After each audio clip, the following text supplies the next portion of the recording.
Dr. Marcus Vance stood over the freezing, filthy man on the sidewalk. The hospital chief yelled a brutal threat into his face. "If you help this homeless man, you are fired." Marcus had to make a choice in seconds. He could save his high-paying medical career, or he could save a dying stranger who smelled like garbage. Marcus chose to save the man.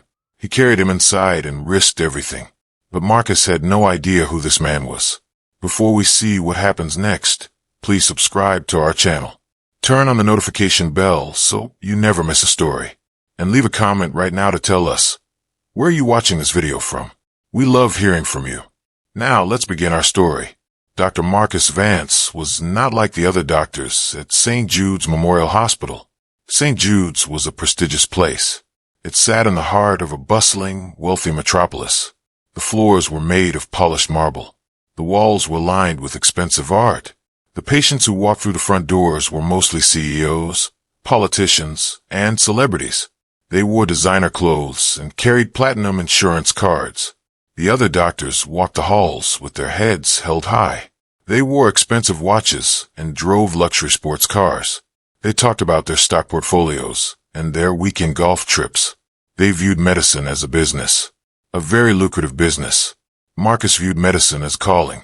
He was a tall, well-built black man in his late 30s. He had deep, gentle eyes and a warm smile that could calm the most anxious patient. Marcus had not grown up with a silver spoon in his mouth. He grew up in a tough neighborhood on the south side of the city. His mother worked 2 jobs just to buy groceries. His grandmother was the anchor of the family. His grandmother used to tell him something he never forgot.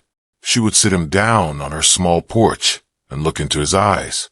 She would say, "Marcus, a person's worth is not measured by the money in their pocket. It is measured by the kindness in their heart. Never look down on a man unless you are bending over to help him up." Those words became Marcus's compass. He worked incredibly hard to get into medical school. He faced discrimination. He faced doubt from advisors who told him he should aim lower. He stayed up late studying by the light of a single desk lamp while his stomach rumbled with hunger. He survived on instant noodles and pure determination. Eventually, he graduated at the top of his class. He became one of the most talented young cardiologists in the state. St. Jude's hired him because his skills were undeniable. He could perform complex heart surgeries that left older doctors in awe. Yet, despite his success, Marcus remained humble. He still wore his basic blue hospital scrubs. He drove a modest, 10-year-old sedan. He spent his free time volunteering at free clinics in his old neighborhood. The hospital administration did not particularly like Marcus's attitude. The chief of medicine was a man named Dr. Charles Harrison. Dr. Harrison was a cold, calculating administrator. He cared about profit margins, hospital ratings, and wealthy donors. He often told Marcus that he wasted too much time talking to patients. "This is a hospital, Dr. Vance, not a charity house," Harrison would say, adjusting his expensive silk tie. "We need to focus on efficiency. Move them in, cure them, move them out." Marcus would just nod politely and continue doing things his way. He held the hands of scared elderly women. He listened to the fears of young fathers. He treated every single person with dignity. But his true test was about to arrive on a freezing night in late November. The wind was howling outside the glass walls of St. Jude's. The temperature had plummeted below freezing. A bitter mixture of sleet and snow was pelting the pavement. Inside, the hospital was quiet. It was past midnight. Marcus had just finished a grueling 18-hour shift. He had performed 2 open-heart surgeries back-to-back. His shoulders ached. His eyes were bloodshot and heavy with exhaustion. All he wanted to do was drive home, crawl into bed, and sleep for a day. He walked through the grand lobby. The polished marble floors reflected the dim overhead lights. He wrapped his thick wool coat tightly around himself. He pushed through the heavy glass revolving doors and stepped out into the freezing night. The cold air hit his face like a slap. He shivered and began walking toward the parking lot. That was when he heard a faint sound. It was a low, ragged groan. It sounded like someone in deep pain. Marcus stopped. He looked around the dimly lit concrete plaza. Near a set of large concrete pillars, he saw a dark shape. It looked like a pile of old blankets and discarded cardboard boxes. He walked closer. The groaning sound came again. It was louder this time. It was a desperate, choking gasp for air. Marcus realized it was not just a pile of blankets. It was a man. The man was curled into a tight fetal position on the freezing concrete. He was wearing a filthy, oversized tweed coat that was torn at the elbows. His trousers were stained with mud and grease.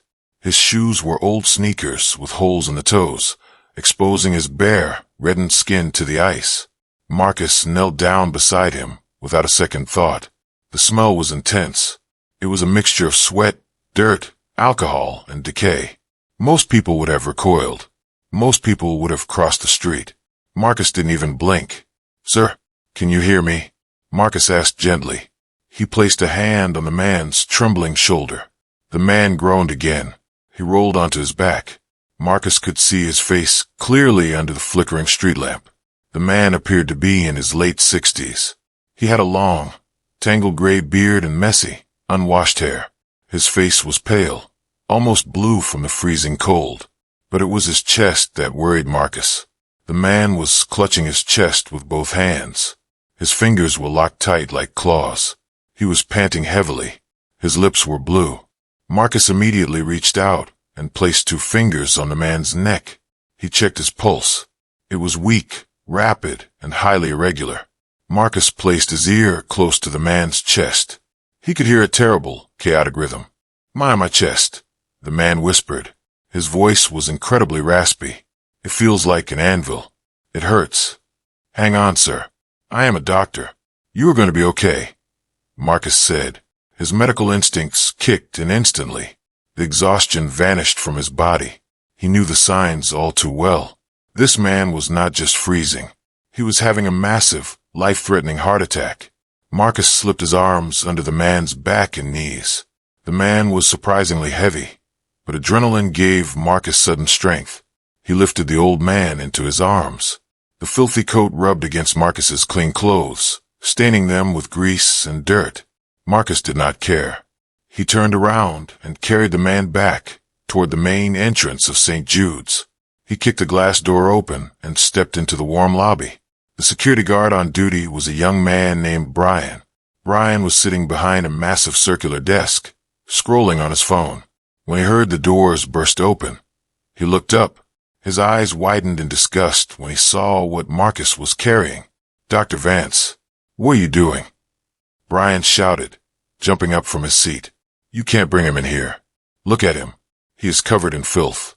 He is having a heart attack, Brian." Marcus yelled back, his voice booming through the quiet lobby. "Call the ER team right now. Tell them we have a code blue coming in." Brian did not move toward the phone. Instead, he stepped out from behind the desk. He blocked Marcus's path. "Dr. Vance, you know the rules. We can't just let vagrants into the main facility. There is a county clinic 5 miles down the road. Call an ambulance to take him there. Dr. Harrison gave strict orders about this. We cannot have people like him ruining the lobby or scaring the VIP patients." Marcus felt a surge of hot anger in his chest. "Look at him, Brian. He won't survive a 5-mile ambulance ride. He will be dead in 10 minutes. Move out of my way." Just then, the elevator doors at the back of the lobby chimed. A man stepped out. It was Dr. Charles Harrison himself. He had stayed late for a budget meeting. He was holding a leather briefcase and looking at his watch. When he saw the commotion, his brow furrowed in deep annoyance. "What is the meaning of this noise?" Harrison demanded, walking over with long, authoritative strides. He stopped 3 feet away. He sniffed the air and immediately pinched his nose. "Good heavens, Vance. What on earth are you holding? Put that man down outside immediately." "Dr. Harrison, this man is dying," Marcus said, keeping his voice steady despite his rage. "He is an acute myocardial infarction. He needs immediate surgery. I need a gurney and a team right now." Harrison looked at the old man's filthy clothes. He looked at his torn shoes and his matted beard. "Does he have identification? Does he have insurance?" "He is unconscious, Charles. He doesn't have anything but a failing heart." Marcus shouted, "Then he belongs at the public hospital." Harrison said coldly. St. Jude's is a private institution. We do not have the resources to waste on charity cases who drift in from the street. If we treat every homeless person who collapses nearby, we will go bankrupt. Drop him outside. Brian will call a city ambulance. That is final, Dr. Vance. Marcus looked down at the old man. The man's grip on Marcus's scrubs tightened slightly. His eyes opened just a crack. They were deep gray eyes. For a split second, Marcus saw something strange in those eyes. It wasn't just fear. It was a look of intense observation. It was as if the dying man was studying Marcus's face. Marcus looked back up at Harrison. He made his decision. No, Marcus said clearly. Harrison blinked in disbelief. What did you say? I said no, Marcus repeated. I took an oath to save lives. I did not take an oath to save your budget. I am taking him to the operating room. If you want to stop me, you will have to physically tackle me to this floor. Without waiting for a reply, Marcus pushed past the stunned security guard. He ran down the long hallway toward the emergency wing, carrying the heavy man in his arms. Harrison's face turned bright red with fury. He shouted down the hallway, If you wheel that man into surgery, Vance, you are fired. Do you hear me? Your career at this hospital is over. Marcus did not stop running. He burst through the double doors of the emergency room. The night shift nurses looked up in shock. I need a gurney. Now, Marcus ordered. A veteran nurse named Sarah saw the urgency in Marcus's eyes. She didn't ask questions. She grabbed a gurney and wheeled it forward. Together, they laid the old man down. Get him hooked up to the monitor, Marcus commanded. Prep War Room 3. Call the surgical staff. We are opening him up. But Dr. Vance, Sarah whispered anxiously. Dr. Harrison just called the desk. He said we are not authorized to treat this man. He said we will all be suspended. Marcus looked at Sarah. He placed a hand on her shoulder. Sarah, look at this man. Is his life worth less because he is poor? I will take full responsibility. If anyone gets fired, it will be me. Now, please, help me save him. Sarah looked at the old man, then back at Marcus. She nodded firmly. Let's do it. The next few hours were a whirlwind of intense stress. The heart monitor beeped erratically. The alarms were blaring. The old man's heart stopped twice on the table. Each time, Marcus used the defibrillator paddles to shock him back to life. Clear, Marcus would shout. The man's body would jump on the table. The flat line would stay for a terrifying second, and then a weak beep would return. Marcus worked with laser focus. Sweat poured down his face, soaking through his surgical mask. He opened the man's chest. He found the problem immediately. The main artery was almost entirely blocked. It was what doctors called a widowmaker blockage. It was a miracle the man was still breathing at all. With steady, precise movements, Marcus began the bypass. His hands did not shake. He bypassed the blocked artery with the healthy vein. He worked through the night, forgetting about his own exhaustion. He forgot about Harrison's threats.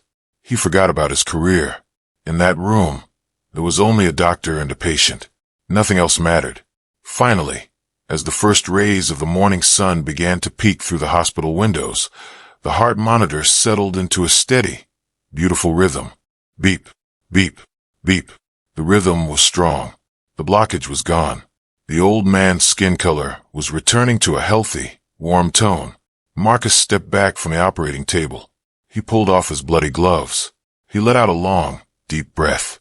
He had done it. He had snatched this man from the jaws of death. He walked out of the operating room to wash his hands. As he entered the hallway, he found Dr. Charles Harrison waiting for him. Harrison was accompanied by 2 security guards and a woman in a sharp business suit. She was the hospital's legal counsel. Is it done? Harrison asked, his voice dripping with cold malice. He is stable, Marcus said, wiping his brow with a towel. He is going to make a full recovery. Good. Then he can recover somewhere else, Harrison said. He handed Marcus a white envelope. This is your official termination letter, Dr. Vance. You violated direct orders. You used expensive hospital equipment and resources on an unidentified, uninsured patient without authorization. You are a liability to St. Jude's. Pack your things. You are escorted off the premises immediately. Marcus looked at the envelope. He felt a deep sadness, but no regret. He looked Harrison straight in the eye. I saved a life today, Charles. If that cost me my job, then this isn't a place I want to work anyway. Marcus handed his security badge to the guard. He did not look back. He walked down the hall to the locker room, gathered his jacket, and walked out into the crisp morning air. He was unemployed. He had no idea how he would pay his own rent, but his conscience was completely clear. Marcus slept for 12 hours straight. When he woke up the next afternoon, his phone was ringing off the hook. He had dozens of missed calls and text messages. Most of them were from Sarah and other nurses at the hospital. One text message from Sarah caught his eye. Marcus, you need to come back to the hospital right now. Something incredible is happening. Trust me. Just come. Marcus was confused. He dressed quickly in his regular clothes, a simple sweater and jeans, and drove back to St. Jude's. When he arrived, the atmosphere in the lobby was completely different. The security guard, Brian, was standing straight as a board. He looked terrified. There were several men in expensive black suits standing near the elevators. They looked like Secret Service agents. Marcus walked toward the elevators. Brian saw him and instantly bowed his head. Good afternoon, Dr. Vance. Please go right up to the VIP penthouse suite. They are waiting for you. Who is waiting for me? Marcus asked. Just go up, sir, Brian whispered, his voice trembling. Marcus pressed the button for the top floor. The VIP penthouse suite was reserved for billionaires and heads of state. It was a luxury apartment inside the hospital. When the elevator doors opened, Marcus saw Dr. Charles Harrison standing in the hallway. Harrison looked completely pale. He was sweating profusely. He was clutching a leather folder to his chest, and his hands were shaking violently. When Harrison saw Marcus, he ran over like a desperate puppy. Marcus, oh, thank goodness you are here. Please, you have to help me. Tell him we are close friends. Tell him it was all a misunderstanding last night. What are you talking about, Harrison? Marcus asked, pulling his arm away. Before Harrison could answer, a large mahogany door at the end of the hall opened. A young woman in a tailored business suit stepped out. Dr. Vance, Mr. Sterling will see you now. Alone. She glared at Harrison, who looked like he was about to faint. Marcus walked past Harrison and entered the massive penthouse suite. The room had floor-to-ceiling windows overlooking the entire city skyline. In the center of the room was a massive hospital bed. Sitting up in the bed was a man. He was wearing a luxury silk robe. His hair was neatly washed and combed. His long gray beard had been trimmed and groomed. He looked neat, powerful, and incredibly wealthy. Marcus stared at him. It took him a few seconds to recognize the facial features. It was the homeless man. It was the man he had carried in his arms through the freezing sleet. But the man's eyes were the same. Deep gray, sharp, and highly intelligent. Hello, Dr. Vance, the man said. His voice was no longer raspy. It was deep, commanding, and filled with authority. Please take a seat. Marcus sat down in a leather chair beside the bed. He was completely speechless. Who are you? The man smiled warmly. My name is Arthur Sterling. Marcus's eyes widened. Everyone in the city knew that name. Arthur Sterling was one of the wealthiest men in the world. He was a reclusive billionaire who owned tech conglomerates, shipping lines, and massive real estate empires. He was also the primary donor who had built St. Jude's Memorial Hospital 20 years ago. I don't understand, Marcus stammered. Last night you were outside. You were freezing. You looked like you had been living on the street for years. Arthur Sterling let out a soft laugh. He leaned back against his pillows. Let me explain, Marcus. A year ago, my beautiful wife passed away from cancer. After she died, I looked at my life. I looked at my billions of dollars. I realized that money attracts a lot of people, but it rarely attracts true honesty. Everyone around me smiled, nodded, and told me what I wanted to hear. They cared about my wealth, not about me. Arthur's expression turned serious. I also noticed that the hospital I built, St. Jude's, had changed. It used to be a place of healing, but lately I kept hearing rumors that it had become greedy. I heard stories that Poor people were being turned away from the emergency room. I heard that the administration only cared about wealthy VIPs.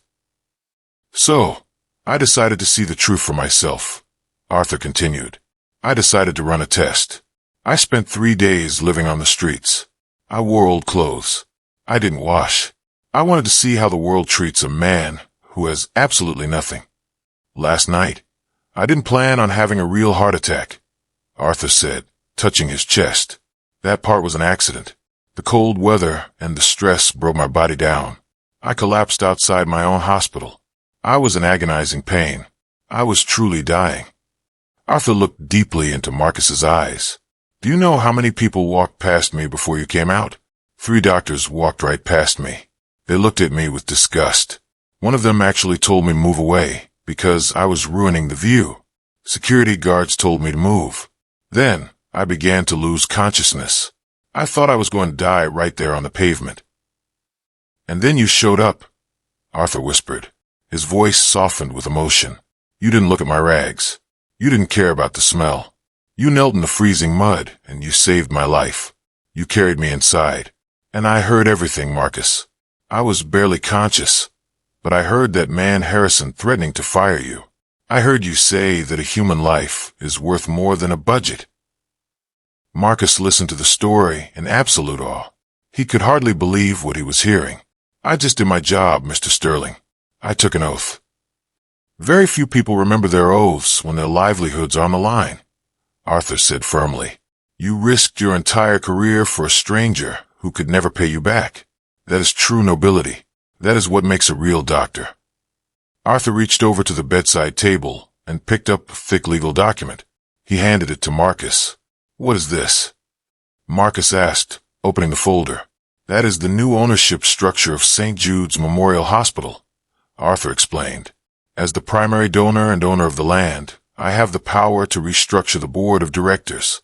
Effective immediately, Dr. Charles Harrison is dismissed from his position. He will never practice medicine or manage a hospital again. Marcus gasped. He looked at the paperwork. And that is not all. Arthur smiled. I need a new chief of medicine. Someone who understands that medicine is about human beings, not just profit margins. The position is yours, Dr. Vance. You are now the head of this entire hospital. Marcus shook his head, his hands trembling. Mr. Sterling, I am a surgeon. I don't know if I can manage a whole hospital. You will have a full team of experts to handle the paperwork, Arthur said gently. I don't need you to manage spreadsheets, Marcus.